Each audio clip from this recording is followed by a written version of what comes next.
অখিল গগৈৰ বিপক্ষে যদি কোনোবাই পুস্তিকা বিতৰণ কৰে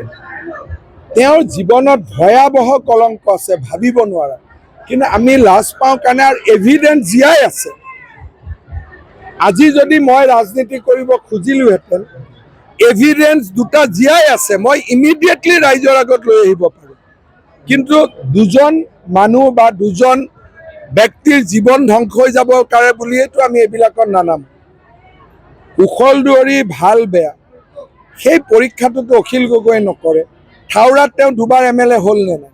তাৰমানে ইনডাইৰেক্টলি অখিল গগৈয়ে কৈছে যে থাউৰাৰ গোটেই মানুহ বেয়া তেওঁ কি বুজাই আছে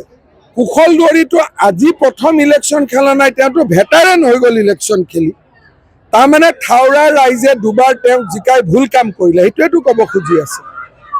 আৰু এনেকুৱা ধৰণৰ কথা কোৱাটো ৰাজনৈতিকভাৱে শুদ্ধ নহয়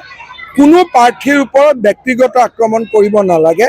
যদি কুশল দুৱাৰীৰ ওপৰত কিবা আছে তেওঁ 5 বছৰ এমএলএ আছিল এবাৰতো বিধানসভাত প্ৰশ্ন সুধিব লাগিছিল